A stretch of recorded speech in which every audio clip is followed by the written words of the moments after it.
Oi turma, oi pessoal, como que vocês estão? Espero que vocês estejam bem, em casa, se cuidando. É, Vamos dando continuidade ao nosso conteúdo, né? Então vamos dar continuidade às nossas videoaulas, né? Então só para a gente poder recordar então nesses processos dessas videoaulas, vocês estão vendo uma atrás da outra, né? Eu estou vendo intercaladas entre disciplinas. É importante que vocês vejam as videoaulas, assistam as videoaulas de todas as disciplinas, né? Façam os exercícios de todas as disciplinas, sigam as orientações, né? Lá aí na plataforma digital, e que é importante para a gente poder cumprir com os nossos objetivos, nosso planejamento didático, né? Que envolve nós professores e vocês alunos aí. O que mais importante é que dentro dessa experiência vocês consigam aprender ao máximo e da mesma forma vocês consigam também tirar suas dúvidas. Então lembrando lá que no final do vídeo sempre deixo o cardzinho lá com as formas como vocês podem entrar em contato comigo para tirar dúvidas. Não deixem de mandar suas dúvidas, mandem as dúvidas, todas as dúvidas, que eu vou responder com certeza todas as dúvidas que vocês tiverem, certo? Sem exceção nenhuma. Então vou mandar, pode mandar as dúvidas que eu vou responder. Então a gente, só recordando, a gente viu o primeiro reino, né? Concluiu o primeiro reino, né? Presencialmente a gente viu lá no reino protoctista, a gente viu lá o conteúdo das algas, certinho, todas as características, processos reprodutivos, tudo certinho nas algas, e ficou faltando dentro do reino das algas os protozoários, né? E aí a gente estudou a parte das videoaulas, características gerais dos protozoários, e a gente estudou também o ciclo de vida dos protozoários que são parasitas, principalmente do corpo humano, né? Então lá a amebíase que a gente viu, a doença de Chagas e a malária. Na videoaula passada, a gente começou a estudar um terceiro reino, né? O reino Monera, o reino protoctista, e a gente começou a estudar o terceiro reino, que é o reino fungi, ou o reino dos chamados fungos, né? Então a gente observou lá as características gerais dos fungos, né? Ou seja, a presença de núcleo em suas células, daí são eucariontes, aqueles fungos que podem ser unicelulares ou podem ser pluricelulares. E a gente viu lá todos os tipos de fungos, e a gente viu lá os que eles são heterótrofos, né? Que é um heterótrofo bem específico, que são o que a gente chama dos saprófagos, né? Que se alimentam por saprofagia. Então eles vão se alimentar lá daquela matéria morta, né? Ou a matéria viva, e eles vão causar um processo de decomposição daquela matéria, né? Ou seja, um processo que é fundamental para o ambiente, que é o processo de ciclagem de nutrientes. Ou seja, os nutrientes serão ciclados, serão devolvidos para a natureza, e assim a cadeia da vida ela tem prosseguimento, né?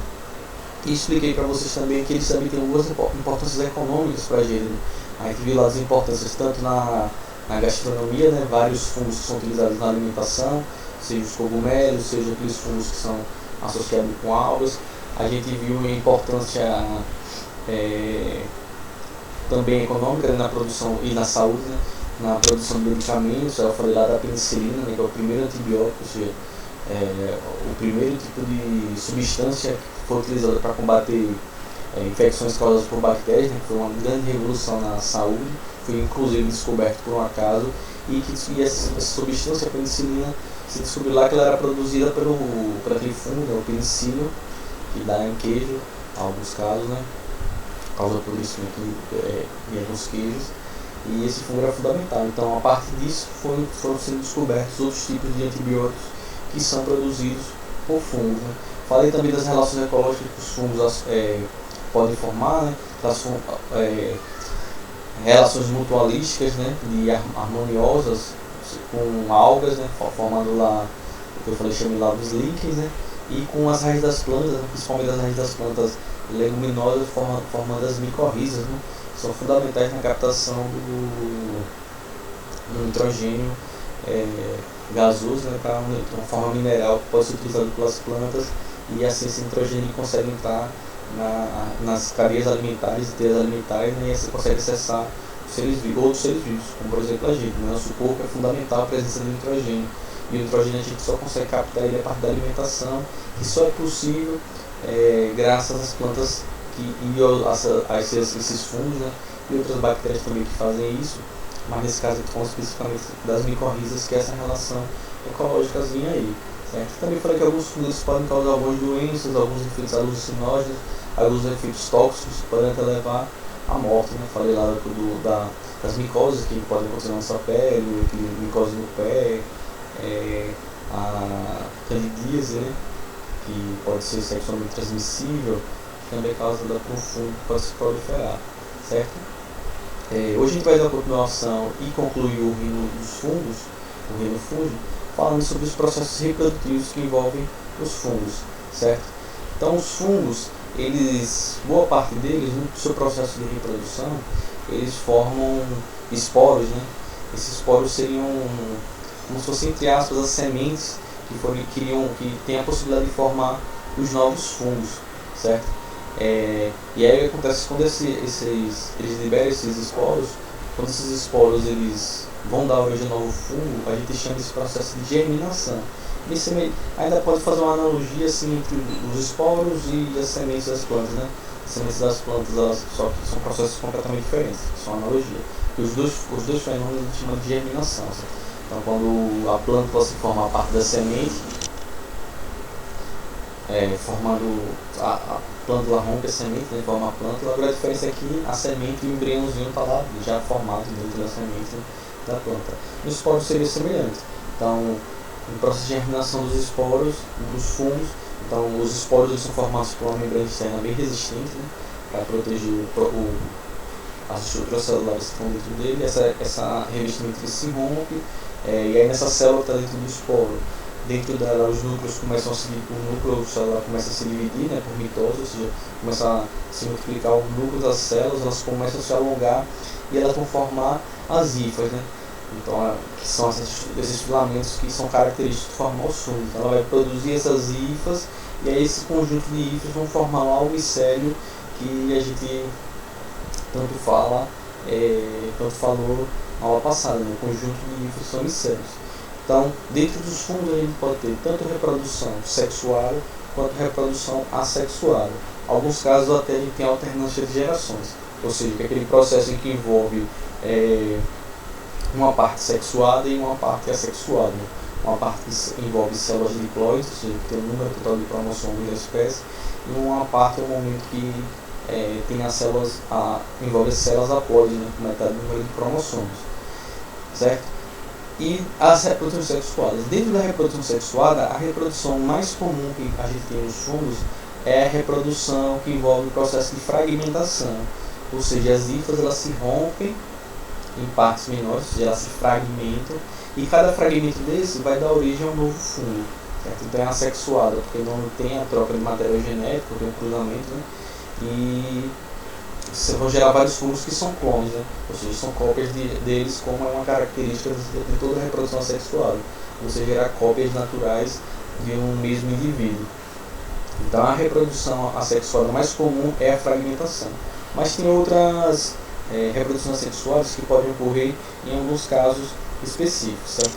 Vamos ver algumas delas. Então aqui, olha, nessas duas imagens aqui, a primeira imagem é um esqueminha, né, a outra aqui é uma fotografia de microscópio. Deixa eu sumir aqui na frente para vocês observarem certinho. Então esse tipo de reprodução, que a gente chama de brotamento, como é que ele acontece? Então você tem um fungo lá, e é que acontece? A partir do corpo dele começa a se formar um broto. Estão vendo lá na setinha? Esse brotozinho, ele pode vai crescendo, né, ele vai aumentando de tamanho, e ele pode ir gerando ao mesmo tempo vários brotos diferentes. Esse broto ele pode se soltar desse corpo original, ou ele pode se manter fixo, né? Então vários indivíduos vão ficar colados juntos, mas cada broto desse é um indivíduo diferente. Ele é um indivíduo com o mesmo material genético, certo? Porque eles são cópias, mas cada brotozinho é um indivíduo diferente. Então esses brotos eles podem se soltar do corpo original, ou eles podem permanecer fixos. Ali no esquema está chamando de exemplo de gemulação, a gente pode chamar de dois casos: de brotamento, que formam brotos, ou de gemulação, porque ao invés de chamar de brotos, pode chamar de gêmulas. Então nesse caso, a gente pode utilizar ambos os termos para explicar esse processo de reprodução aí, certo? Esse tipo de reprodução aí, por brotamento ou gemulação, ela é parecida como lá nas leveduras, né? Lá que eu expliquei, que são importantes no processo de fermentação, né? O fermento de padaria, que a gente chama, né? Mas que não serve só para fermentar pães e bolos, mas também ela serve nos processos, dependendo da espécie, de fermentação alcoólica, né? Da produção das bebidas alcoólicas. Então, essa aí é um exemplozinho da Saccharomyces cerevisiae, que é essa levedura, né, do fermento de pão, fermento de padaria, né, que dá para fazer esse processo aí. Então, essa gemulação, esse brotamento, ou seja, ela vai gerando esses brotos. E essa não é uma reprodução que é exclusiva dos fungos, não, certo? Algumas plantas fazem isso, alguns animais também fazem isso, certo? Então tá aí esse primeiro tipo de reprodução, que é assexuada, que é o brotamento. Aqui vocês podem ver, tem um outro tipo de reprodução assexuada, que é a reprodução assexuada, que a gente chama de processo de esporulação. Ela recebe esse nome de esporulação porque ela vai formar células haploides dotadas das paredes resistentes, aquilo que eu falei no começo da aula, né, que vão chamar os esporos. Então, um exemplo comum que tem desse tipo de reprodução assexuada são os zigomicetos, né, dos risopos, que são aqueles que eu falei lá na aula passada, que se chama de fungo bolor negro, fungo negro, é aquele que dá o bolor nas frutas, nos pães, certo? Então, esse fungo ele é formado lá pelas hifas cenocíticas, né, que eu falei, e que vão absorvendo os nutrientes, no caso aí, os nutrientes do pão, né, a partir lá da digestão extracelular. Então, em certos pontos dos micélios vão se formar hifas especiais, que a gente chama de esporangioforos, que são esses filamentos aí que sobem como se fossem esses filamentos que crescem. Então, estão na figurinha, estão observando aí o esporangioforo. Ele sobe assim como se fosse um caule, né, uma raiz externa, né, ao substrato, no caso aí o pão, certo? Então, ela tem esse nome porque elas vão formar nas suas estruturas superiores, né? Vocês estão vendo lá em pretinho, que são os esporângios. É lá dentro dos esporângios que vão se formar os esporos. Então, esse esporângio, esse anjo aí é de formação, é de gênese de esporo. Então, o que acontece aí é que a massa citoplasmática que preenche o esporângio, ou seja, o citoplasma que vai preencher o interior desse esporângio de formação, ele vai ter vários núcleos, e esses núcleos vão se dividindo por mitoses. Então, eles vão fazendo várias mitoses até formar centenas de novos núcleos. Então, a partir daí, eles começam a sofrer segmentações, separações, desses núcleos, né? Então, eles vão formando separações mononucleadas, e ao redor desse núcleo vão se formando paredes muito resistentes. E aí, quando se formam essas paredes muito resistentes, aí a gente tem a formação dos esporos. O que pode acontecer aí? Depois que formou vários esporos, esse esporo ele assume a coloração negra, por isso que é uma coloração que é bem característica ele chama do bolor negro. E acontece, quando o esporo está cheio, né, quando ele se forma, ele libera esses esporos. Esses esporos são carregados pelo ar, né? Eles vão cair ou na mesma estrutura, no caso aí, por exemplo, essa fatia de pão. Eles podem cair em outras partes da fatia de pão e aí formar a parte de esporo. Então, aquele mesmo processo que eu falei. As paredes se rompem, vão sofrendo mitose desse núcleo, né? Essa célula vai se alongando, vai formando as hifas. Nesse caso, desse organismo aí não se formam os septos, já que eles são fungos cenocíticos.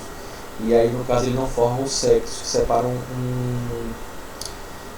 as estruturas da hifa, né? Então, ele forma como se fosse essa grande hifa polinucleada, tudo interligado, né? Então, esses esporos podem cair no mesmo material que já estava sendo decomposto, né, degradado, ou a gente pode levar ele de um substrato para outro, ou seja, de uma comida para outra. É por isso que pode acontecer, porque como esses esporos veja que cada esporângio libera centenas de esporos, eles são carregados pelo ar, né? Então é por isso que você deixa lá o pão na sua casa, fechadinho, todo amarradinho, mas aí quando aquele saco de pão de forno, né, você abre ele para tirar. Nesse processo que você abre e tira ele, pode ter caído alguns esporos que estão aí dispersos no ar, né? cai do esporozinho aí, e aí esse esporo vai formando a hifa até formar o fungo, certo? É até arriscado vocês, se der bolo no pão, deu um bolo na pontinha, eu vou cortar aquela pontinha, tirar e comer o restante do pão. Se deu bolo, é indicado que você tem que jogar fora, porque se quando ele aparece, ou seja, quando ele aparece grande lá, aquele mofo esverdeado preto, é porque ele já está, as hifas dele já estão muito distribuídas pelo alimento, né? Então é arriscado você comer ele e você se intoxicar, né? Lembra que eles podem liberar substâncias tóxicas que podem levar a uma intoxicação alimentar, em casos mais graves, à morte, né? É por isso que você deixar uma fruta, como é que essa fruta produziu, de onde saiu esse fungo? Esses esporos são lançados no ar e a partir daí eles podem contaminar qualquer alimento, né? Ou seja, ele pode contaminar nossos alimentos. Então deu bolo, joga fora, certo? Não vou passar a faca, vou cortar esse pedacinho e vou comer, não. Certo? As hifas já podem ter se espalhado bastante por aquele produto, por aquele alimento, e você pode ingerir e ter algum processo de contaminação, certo? Vamos começar a ver agora os processos reprodutivos sexuais, certo? Ou seja, aqueles que há o cruzamento entre informações genéticas. Então aqui ele trouxe aqui um esquema geral do processo de reprodução sexuada dos fungos, né? Então esse processo de reprodução sexuada ele vai acontecer naqueles que chamam dos fungos verdadeiros, né? Os zigomicetos, os ascomicetos e os basiomicetos, né? Então, são chamados fungos verdadeiros. Neste processo aí envolve essa reprodução sexuada porque você vai ter um organismo diploide, né? Células diploides sofrem de meiose para gerar células haploides. Essas células haploides elas vão se combinar para formando zigotos, né? E diploides, e daí a gente vai ter a formação do novo indivíduo, ou seja, vai ter esse processo de troca de material genético, certo? Então, aqui que eu trouxe para vocês é um esquema geral do processo de reprodução sexual, ou seja, são as etapas gerais, mas cada um dos grupos, eu vou mostrar para vocês a reprodução sexual de cada um dos grupos, né? Vão ter algumas características peculiares deles, né? Ou seja, só acontece em uns, e os termos gerais eles podem se alterar, mas se vocês assimilarem essa estrutura aí, vocês vão conseguir encaixar para todos os grupos, certo? Tem algumas espécies de fungos que elas apresentam diferenças entre indivíduos, vamos dizer assim, diferenças entre os sexos. E aí a gente pode utilizar para diferenciar elas como sinal de mais e de menos, né? Sendo que quando tem essas diferenças, esse dimorfismo sexual, essas diferenças sexuais, os indivíduos que são os mais só podem se reproduzir com os indivíduos que são menos, certo? Não pode ser o mais com mais, nem menos com menos. É uma forma de diferenciar os indivíduos. Seria algo análogo a masculino e feminino, só que não é o caso aí dos fungos, certo? Então vamos aqui para eu mostrar esse esqueminha aqui para vocês. Deixa eu aumentar ele aqui um minutinho. Pronto, agora vai ficar melhorzinho para vocês observarem. A gente vai começar aqui na reprodução sexual deles aqui, pelo processo que a gente chama de plasmogamia. Tá aqui, bem aqui embaixo aí. Aqui, esse processo de plasmogamia, ou seja, você tem duas hifas diferentes, certo? Essas duas hifas diferentes que elas se unem e unem seus citoplasmas. Então a plasmogamia vai ser o processo em que as duas hifas diferentes vão se fundir e vão misturar os seus citoplasmas, certo? Então no caso aí, cada uma dessas hifas elas eram formadas por hifas monocarióticas, né? Ou seja, eram hifas que só tinham um núcleo em cada uma de suas estruturas, né? Ou seja, em cada uma de suas divisões de septos, veja que eu estou falando aqui dos fungos verdadeiros, né? Que são septados, então tinha um núcleozinho para cada. Então ela vai fundir e ela vai formar hifas que são dicarióticas. O que significa dizer que são hifas dicarióticas? Significa dizer que são hifas que vão ter dois núcleos por cada septo, dicarióticos, dois núcleos, certo? Então, depois dessa fusão, a gente formular essas hifas dicarióticas, tá? Aqui e aqui em cima. Aí veja lá, que nesse micélio secundário, né? Veja que tem lá N mais N. O que isso quer dizer? N é um núcleo haploide de uma hífa que se fundiu, e o outro N é o N haploide da outra hífa que se fundiu. Por isso está separado aí, o ladinho azul. é o núcleo de uma hífa, o lado rosinha é o núcleo da outra hífa. A partir desse processo aí, dessas hífas eucarióticas, a gente pode ter a formação do corpo de frutificação, né? Aquele chapéuzinho lá dos fungos. E aí acontece, quando a gente tem essas hífas eucarióticas e no processo de formação desse corpo de frutificação, o que pode acontecer é o que? O que acontece a partir daí é o que? É a fusão dos núcleos, certo? Então esses dois núcleos que vieram de origem de hífas diferentes, que estavam juntos na mesma hífa, no mesmo micélio, mas que não tinham se combinado, né? Eram dois núcleos separados, eles vão fazer a fusão, ou seja, esses dois núcleos eles vão se misturar, eles vão se combinar. Esse processo de dois núcleos se combinam, a gente chama de cariogamia. Olha, tem que tomar cuidado para não confundir a cariogamia com a plasmogamia. A plasmogamia é a combinação entre os citoplasmas diferentes, né? Então você pega lá duas células, elas se combinam, elas misturam o seu citoplasma, mas elas não combinam seus núcleos continuam individualizados. Então nesse caso aqui, a plasmogamia, as hífas se combinam, né, se ligam, misturam o seu material genético, ou seja, a gente forma hífas dicarióticas, ou seja, que o citoplasma se fundiu, mas os núcleos continuam separados. Então, após a formação do corpo de frutificação, que a gente vai ter a cariogamia. Então esses núcleos vão se combinar e aí a gente vai formar hífas, tá lá em cima, hífas férteis 2Ns, ou seja, hífas que são diploides, ou seja, de novo, hífas que têm o número total de cromossomos da espécie, certo? Então o que acontece aí? Nessas hífas férteis 2Ns, elas vão fazer o quê? Elas vão iniciar o processo de meiose, ou seja, elas vão reduzir vão formar novas células que tenham metade do número de cromossomos. Então ela vai reduzir os números de cromossomos. Então ela reduz esses números de cromossomos para poder produzir os esporos para a próxima etapa da reprodução. Veja lá que a gente pode chamar nos basidiomicetos, nos ascomicetos, as mesmas estruturas, né, elas vão ter nomes diferentes, certo? Então, por exemplo, se a gente vê lá no basílio e no asco, né, que é essa estrutura onde vão se desenvolver os esporos, então no caso, quando se tratar de um basidiomiceto, a gente vai chamar o esporo de basidiosporo, né? No caso de um ascomiceto, que está aí do lado, lá em cima, no lado esquerdo, nos ascomicetos, os esporos a gente vai chamar de ascosporos. Da mesma forma que não está aí, mas no zigomiceto a gente vai chamar de zigosporo, né? Então zigosporo é o esporo do zigomiceto, ascosporo é o esporo do ascomiceto e basidiosporo é o esporo do basidiomiceto. Então esses esporos vão se formar, vão ser liberados no ambiente. Esses esporos são ou seja, são células haploides que surgiram a partir da meiose das hífas férteis, que eram diploides.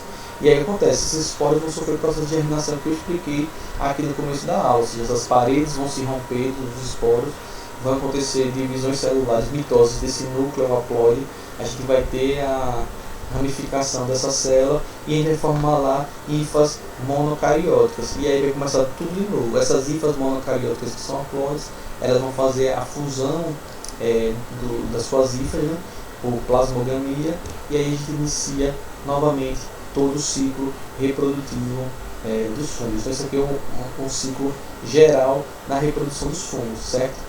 Então, tomar cuidado com os termos aí. O que é plasmogamia, o que é cariogamia, certo? O que é monocariótico, o que é dicariótico. Monocariótico, que só tem um núcleo. Dicariótico, que tem dois núcleos, certo? Tomar cuidado para ver qual é o momento que está ocorrendo, onde estão as células diploides, né, que vão formar os esporos, onde é que estão os esporos, como é que acontece a combinação, ou seja, essas informações básicas que a gente souber. Se vocês conseguirem assimilar esse processo aqui, vocês vão ver que vocês só vão encaixar eles e mudar alguns detalhes para os próximos ciclos reprodutivos que a gente vai ver a partir de agora, certo? Vamos ver detalhadamente agora nos zigomicetos, nos ascomicetos e nos basidiomicetos, como é que acontece o processo reprodutivo em cada um deles. Então, começando aqui pelo ciclo sexual dos zigomicetos, né? Então, na reprodução deles, ela se inicia pela produção de um hormônio que a gente chama do ácido trispórico, ou seja, o ácido trispórico, né? E esses hormônios são produzidos por hifas compatíveis que estão umas próximas às outras, certo? Então o que acontece? Esse hormônio ele faz com que as hifas emitam projeções que crescem uma em direção à outra até se encontrarem. É o que está acontecendo aí no lado esquerdo da figura, certo? Onde está lá, na parte lá da reprodução sexual, vocês estão vendo lá um livro grandão. Então tem uma setinha lá e tem um círculo que está dentro ali, né? Então é por onde a gente está começando. Então o que acontece? As extremidades dessas duas hifas que entram em contato, elas se isolam do resto do micélio e formam, né, septos transversais, que passam a constituir estruturas denominadas gametângios. Então é isso aí, veja lá que tem os gametângios são de sexos diferentes, é aquela história que eu falei, do mais e do menos, né? Então ali a gente tem a função entre os micélios que são sexualmente compatíveis. Então esses gametângios eles são micélios que se modificam a partir para se reproduzir, ou seja, para a reprodução sexual, a partir lá da ação do ácido trispórico, certo? E aí nesses gametângios ele pode ter dezenas e às vezes até centenas de núcleos haploides, ou seja, que tem metade do número de cromossomos total da espécie.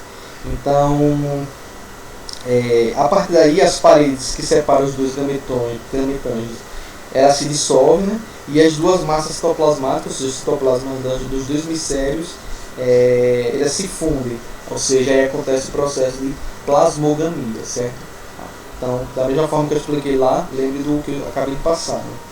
Então, os núcleos que vêm dos dois gametângios, eles vão se emparelhar, né? Em dois, ou seja, se forem centenas, dezenas, eles vão se emparelhando, e aí depois eles se fundem por cariogamia, certo? Dando a origem a vários núcleos diploides, ou seja, serão dois núcleos N, eles vão formar um núcleo 2N.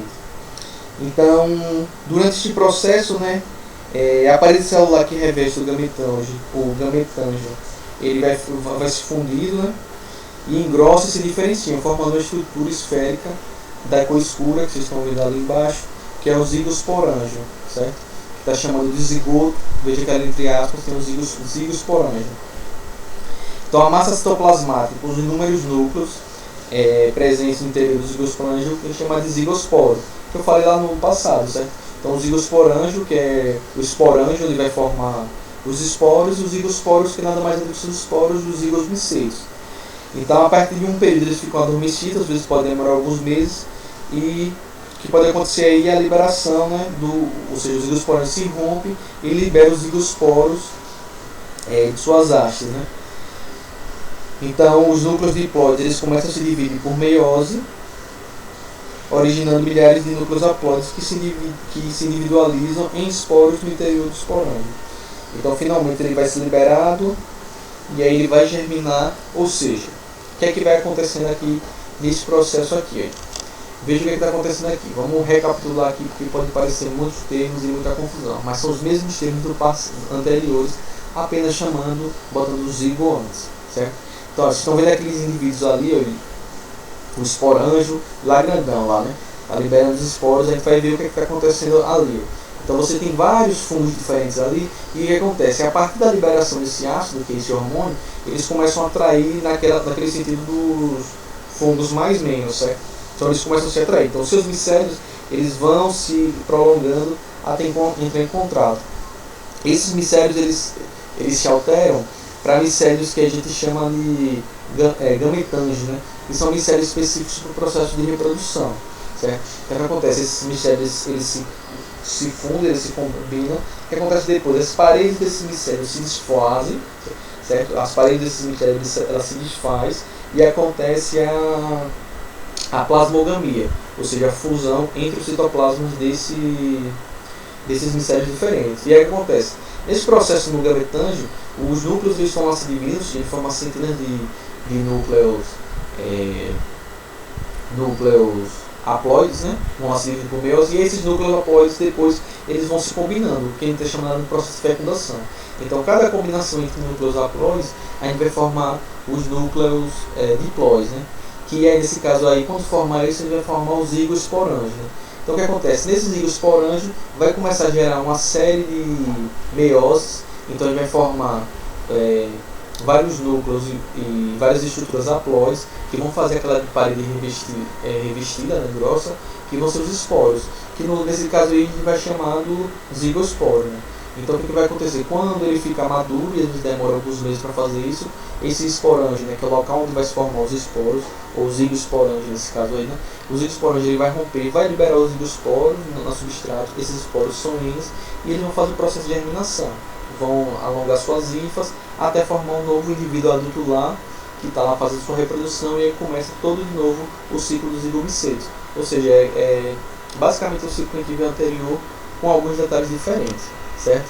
Vamos ver aqui agora o próximo ciclo reprodutivo dentro dos fungos.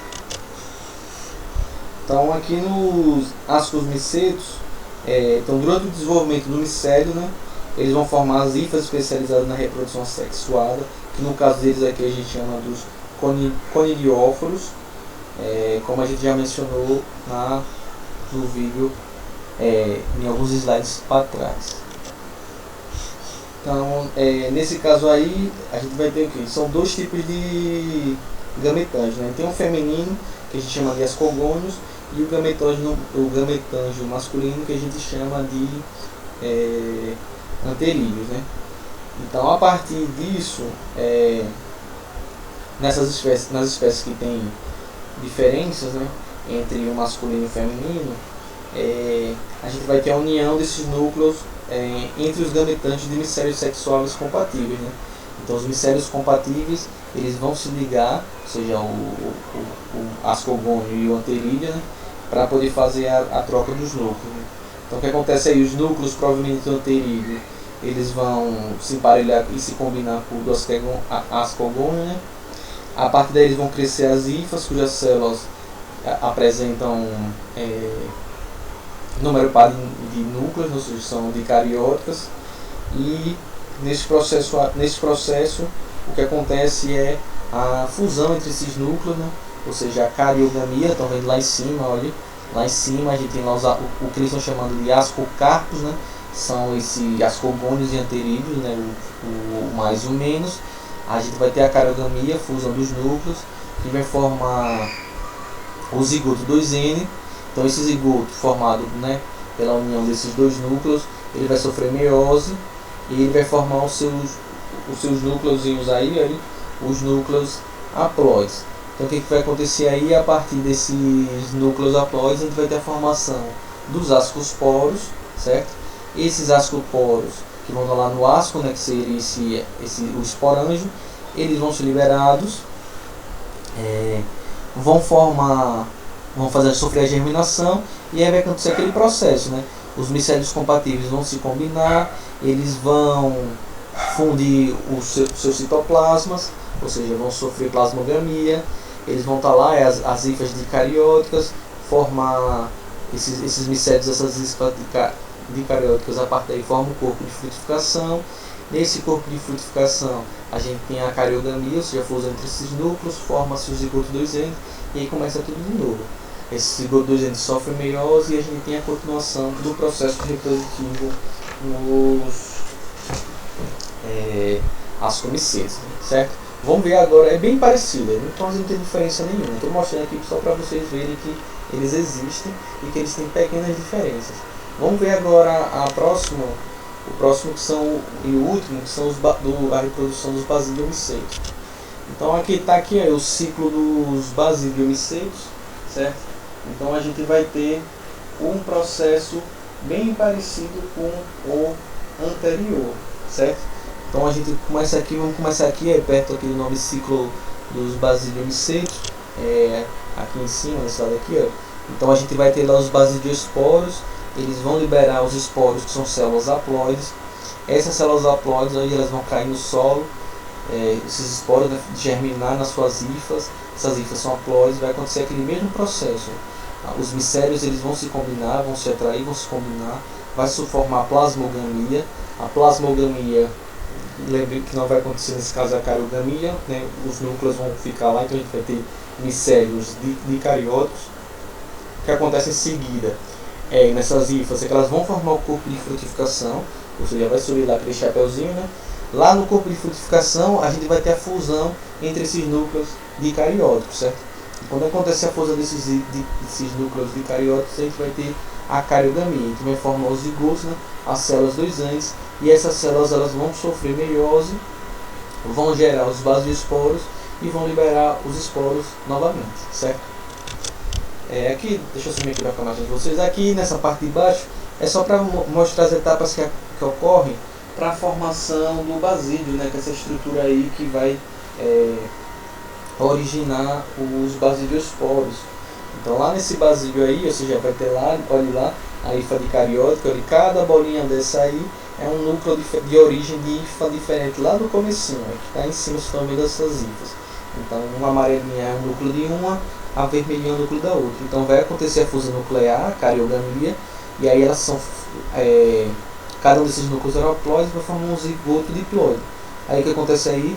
Esses núcleos haploides, esse zigoto ele vai sofrer meiose, né? Então ele vai gerar núcleos haploides, e da partir daí vai se formar os basidiosporos, que vão tornar os esporozinhos desse tipo de organismo aí. Então a partir daí esses esporos são liberados e começa todo o processo. Os esporos são liberados, ocorre o processo de germinação, formação das hifas, essas hifas primárias, né? Essas hifas, seus micélios reprodutores se atraem, vai ter a plasmogamia, formação do corpo de frutificação, cariogamia. A cariogamia, a partir da cariogamia, vão se formar os basidiosporos, os ascosporos, os zigosporos, e aí começa tudo de novo. Ou seja, se vocês souberem aquele primeiro ciclo que eu falei lá, vocês vão conseguir encaixar ele em todos os outros grupos de fungos, né? O mais importante é saber aquele ciclo geral da reprodução dos fungos, certo? Dos fungos, desculpa. Então ali é o mais importante vocês saberem. Os outros, se vocês quiserem, e sempre vão ter mais conhecimento, né? Vocês podem se aprofundar um pouquinho, mas o mais importante vocês têm que saber, e o que vai ser cobrado de vocês é aquele primeiro ciclo, grande ciclo reprodutivo dos fungos, certo? Espero que vocês tenham entendido. Se tiverem dúvidas, enviem suas dúvidas, e até a próxima videoaula. Um abraço.